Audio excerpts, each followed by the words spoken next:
Bienvenidos sean, amantes del terror. En esta ocasión les traigo la tercera parte de la historia escrita por Fernando Iglesias Meléndez.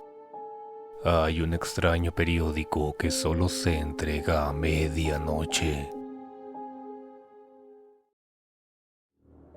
Después de que llegó el segundo periódico el miércoles, decidí vigilarlo de cerca.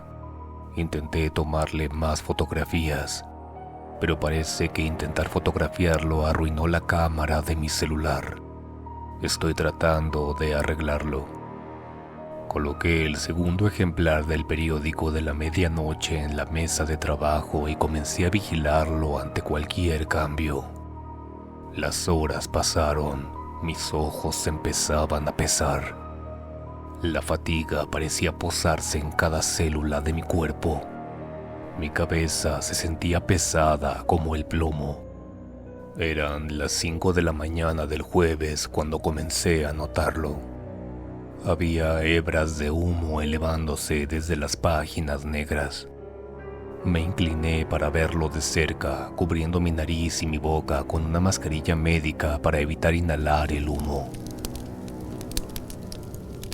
Parecía que el papel de color negro estaba ardiendo, pero sin fuego. Las páginas comenzaron a arrugarse y a flotar, desintegrándose en delgados hilos de humo ante mis propios ojos. Mi teléfono sonó. Era del trabajo. Lo ignoré.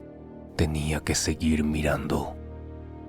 Al mediodía, la portada del periódico había desaparecido.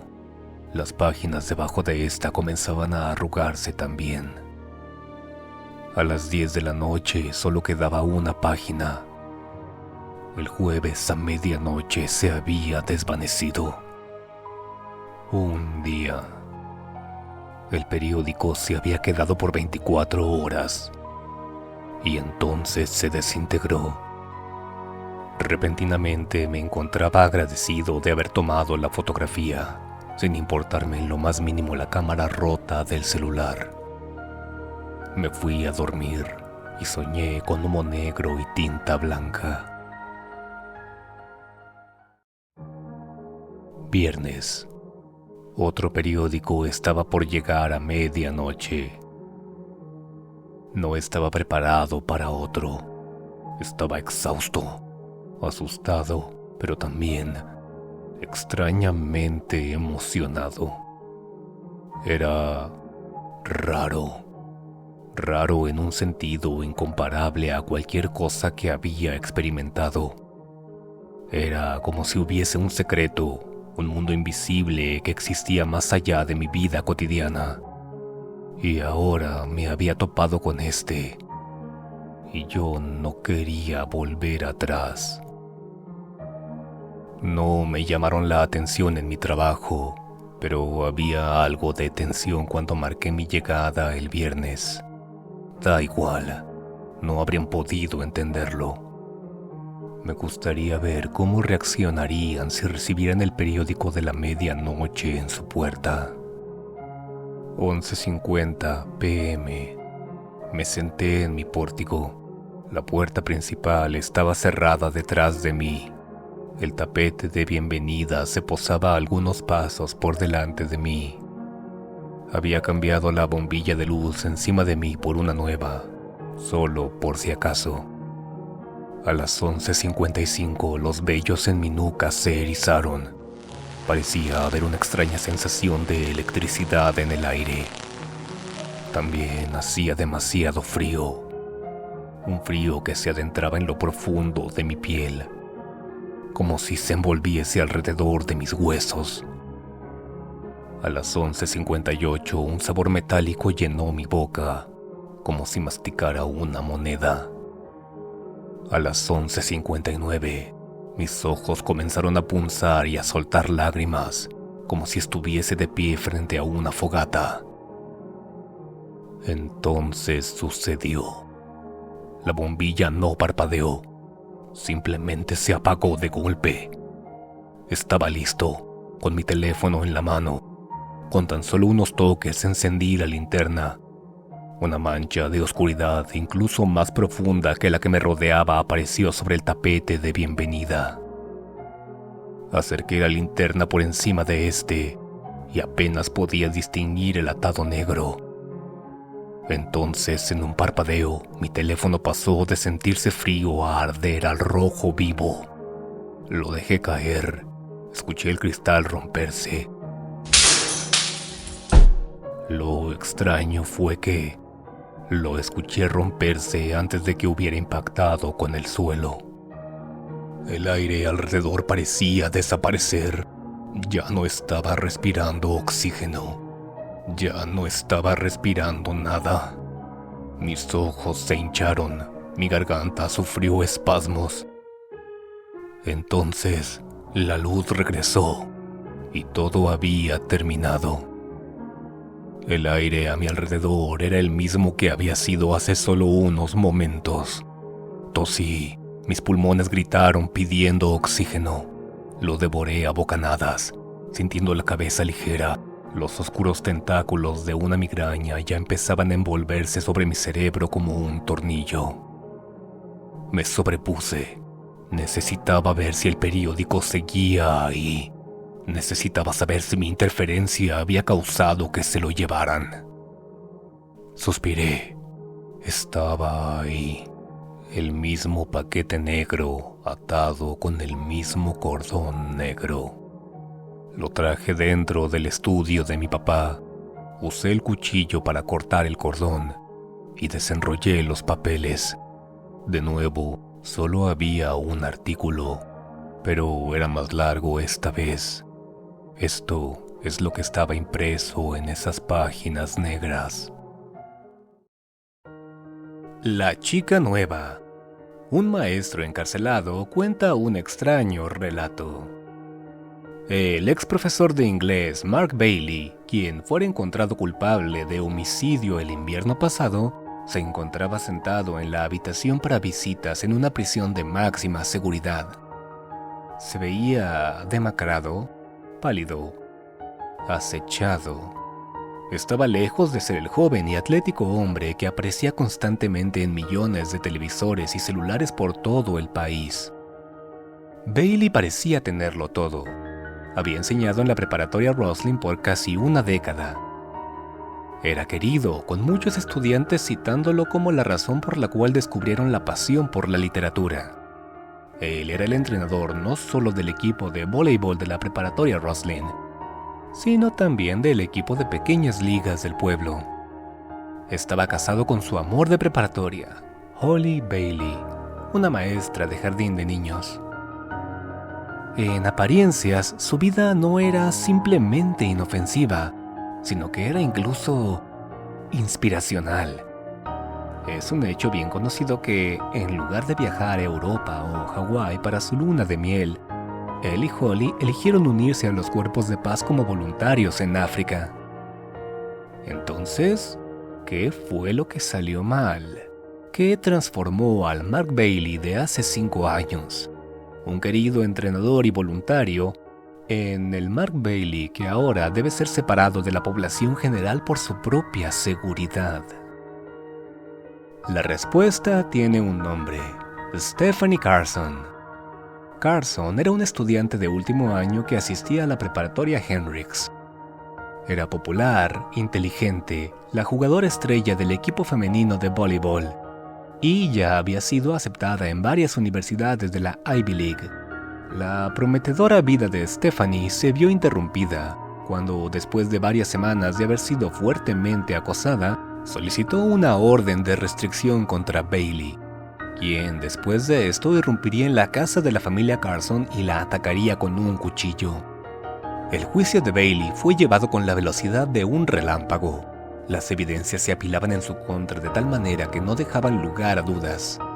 Y sin embargo, había muchos en internet que se unían para defenderlo, citando su inconexo testimonio como la prueba de una enfermedad mental. «No lo entienden», dijo Bailey en la corte. «Ella no es quien ustedes creen. Ya lo verán, solo esperen para que comience el nuevo año escolar. Si hubiera tenido más tiempo, quizá habría podido terminarlo. Después de que se le recordara que Stephanie ahora se encontraba fallecida, Bailey explotó en una serie de declaraciones y acusaciones, muchas dirigidas a los padres de Stephanie. Después de varios meses en los que el psicólogo de la corte nos impidió ver a Bailey, pudimos concertar una entrevista con él, sentado detrás de un cristal en un traje de prisión color beige que parecía quedarle varias tallas grande. Bailey habló en el micrófono montado al lado de su ventana. Su voz era un susurro distorsionado.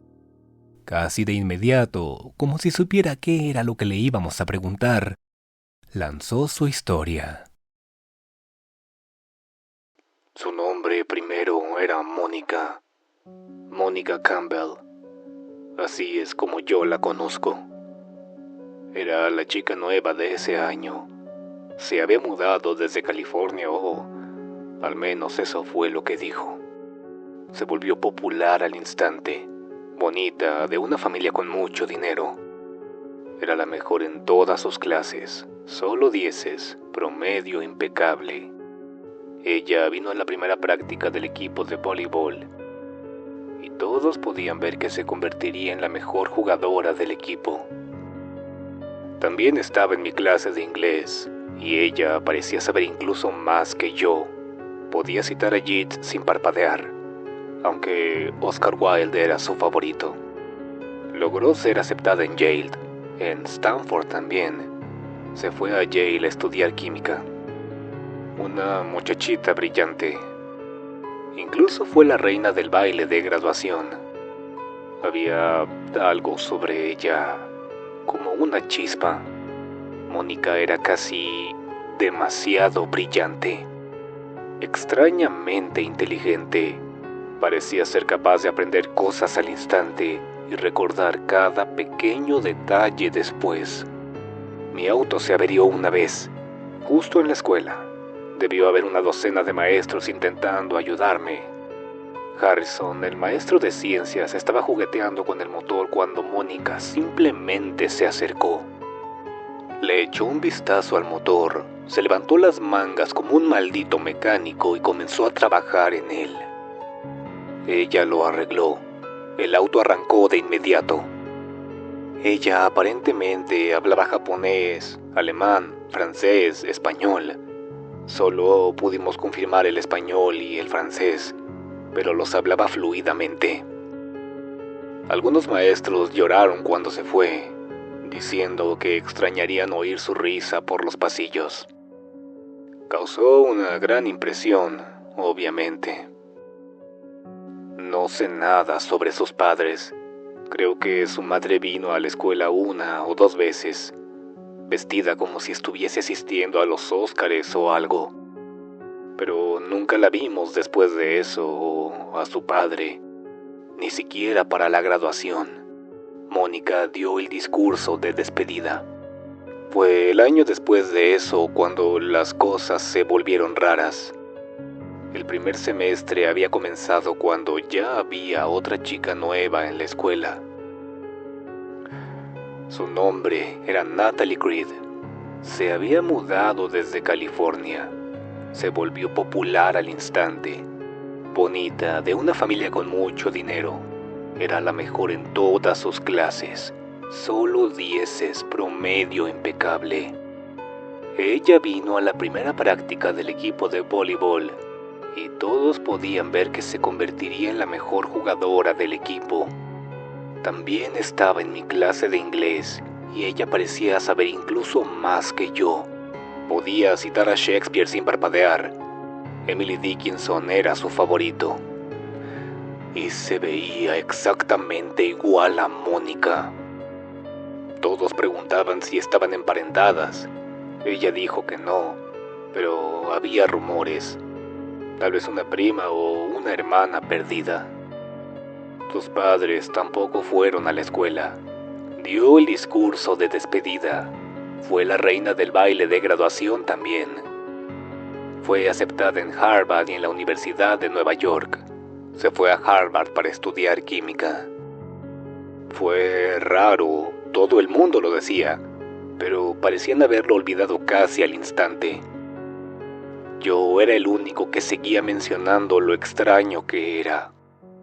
Eso hizo que me vieran como si estuviese loco, o peor.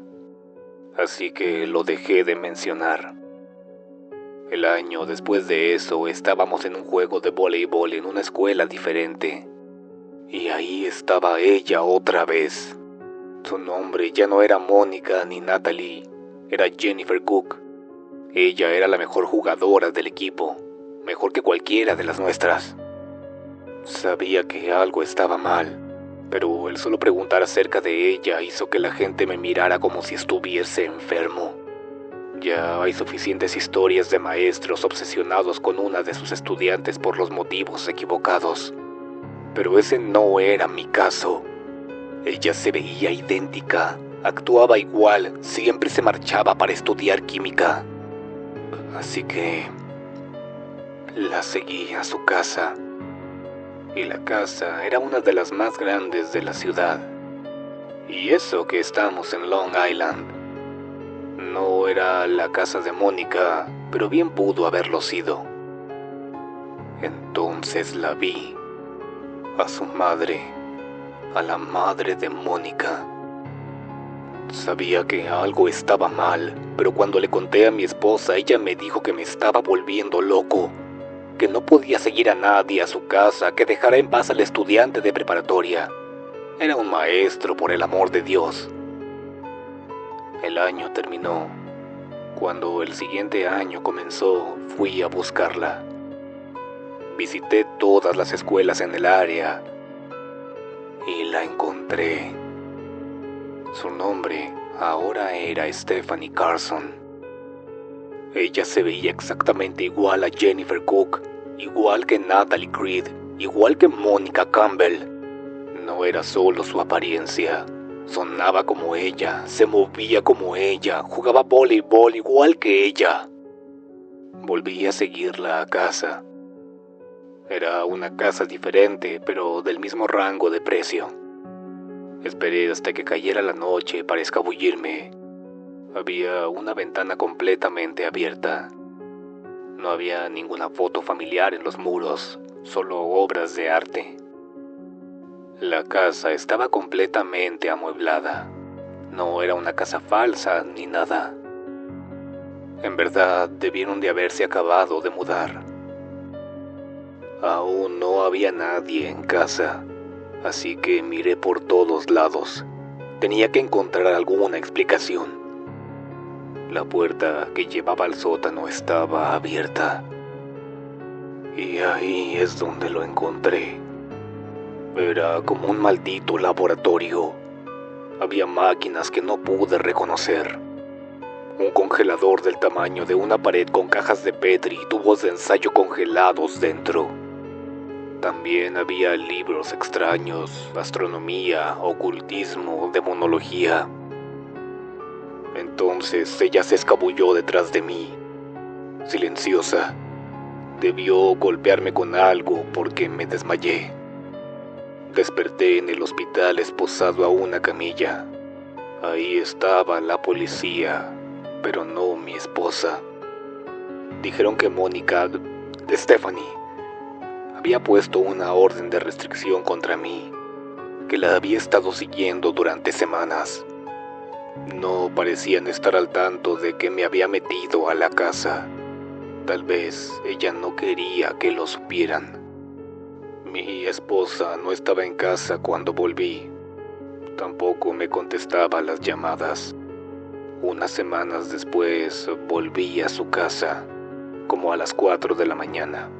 No sé qué era lo que iba a hacer, pero sabía que ella estaría dormida. Tal vez podría hacerla hablar de alguna manera. Yo no estaba pensando claramente. Volví a entrar a la casa por la misma ventana. Bajé al sótano y estaba vacío, completamente vacío. Solo concreto desnudo y marcas de que algunas cosas fueron arrastradas cuando las sacaron. Estaba furioso. Ella estaba ocultando las cosas para hacerme ver aún peor. Casi podía imaginarla mientras decía que se llevaran todo, con una sonrisa condescendiente en su cara. Subí las escaleras. Pensé que su habitación debería ser una de las pequeñas, pero cuando la abrí todo estaba mal. Había 2 juegos de ropa en el armario. El baño estaba arreglado para 2 personas. Era el cuarto de sus padres.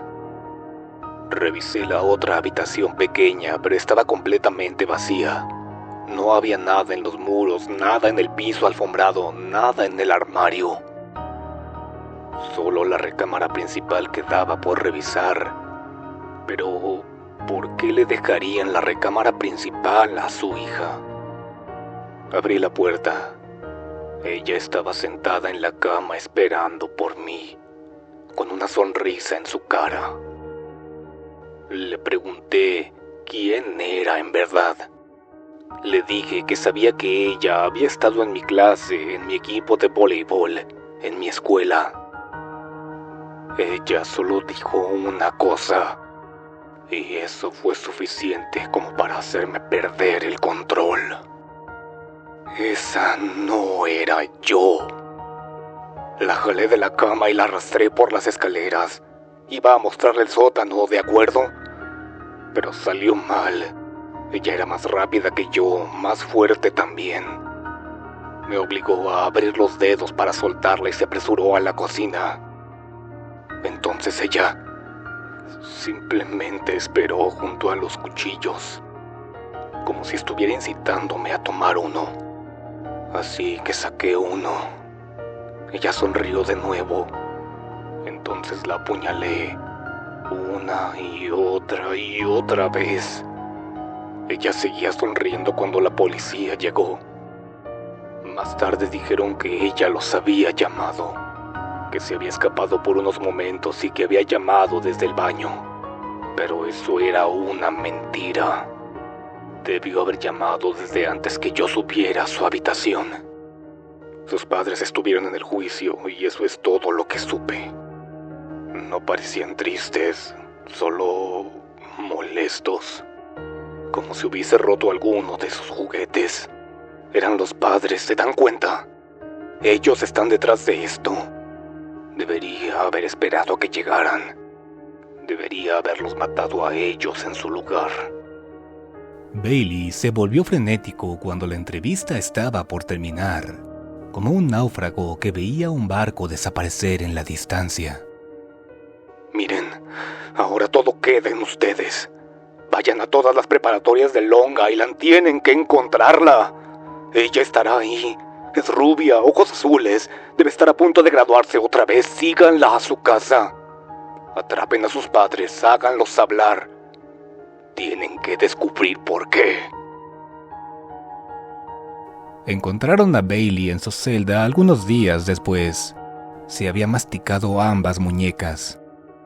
El daño fue tan severo que se desangró antes de llevarlo a la enfermería. Nadie de los involucrados en esta publicación cumplió con su última voluntad, y les solicitamos a nuestros lectores que la ignoren también. Leí el periódico un par de veces. Long Island no está muy lejos de donde vivo, pero nunca escuché de un caso similar, un homicidio así, un juicio de esa magnitud, que involucrara a un maestro y a una estudiante. Yo tendría que haber oído de él. Para cuando había terminado de leer, eran casi las 2 de la mañana. Colapsé en mi cama y me quedé dormido. Mi mente seguía llena con esas páginas negras y con la sombra que las había dejado en mi puerta. Pasé la mayor parte del sábado delante de mi computadora, escribiendo diferentes variaciones de Mark Bailey y los nombres que mencionaba el artículo. Nada. Solo encontré miles de perfiles en Facebook. Ningún artículo, ningún encabezado, ninguna página funeraria. Ayer volví mi atención a los 2 primeros artículos. Busqué por el internet Encontré solo anuncios médicos y juegos de leyendas urbanas. No había mención alguna del juego del borde. No había mención alguna del doctor de la remoción. Decidí dar un paseo. Era tarde, casi medianoche, de hecho. Pero no tenía que preocuparme de eso. El siguiente periódico no llegaría sino hasta la noche del miércoles. Caminé hacia la parte bonita de la ciudad, donde siempre parecía haber nuevos negocios y nuevos edificios siendo construidos. El aire frío se sentía bien en mi frente, donde las semillas de otra migraña comenzaban a crecer. Entonces lo vi. Era algo tan impactante, tan inconfundible, que me quitó el dolor de cabeza en un instante, dejándome en shock. Estaba viendo uno de los nuevos edificios de apartamentos que habían sido construidos el año pasado. Ya había gente viviendo en él. Podía ver el patrón de ajedrez de ventanas encendidas y apagadas en las habitaciones. Nada fuera de lo ordinario, hasta que vi el techo. Había una pequeña silueta de pie a la orilla del techo, en el borde. Corrí velozmente hacia el edificio. Estaba como a una manzana de distancia, pero en ese momento no estaba pensando en la distancia, en la diferencia de altura o en el hecho de que no había forma en que mi voz pudiera llegar hasta allá. Solo pensaba en esa silueta, acerca de cómo era casi idéntico a lo que había imaginado cuando leí mi primer periódico de la medianoche. El lobby del edificio estaba a oscuras. El escritorio de la recepción parecía vacío. Las puertas dobles de cristal inamovibles. Había un lector de tarjetas en el muro de al lado. No podría entrar. Retrocedí, de pie en medio de la calle. Estiré mi cuello y ahí estaba. La pequeña sombra con la forma de una persona de pie sobre el borde, estremeciéndose y temblando bajo la presión de los rápidos vientos. Estaba sobre una pierna, la otra colgaba por encima del borde. Empecé a gritarle, pero el sonido murió en mi garganta, porque la persona ya se había convertido en un borrón. Cerré mis ojos, pero aún así lo sentí. Se sintió más de lo que se escuchó. No fue solo el impacto, no fue solo el sonido de quiebre. Era algo que puedes sentir en tus huesos, algo que te apuñala en el estómago y te roba toda la sensación de las piernas. Cuando abrí mis ojos no podía obligarme a ver el cuerpo. Solo miré los riachuelos rojos serpenteando hacia la alcantarilla. El juego del borde era real. Ahora era real.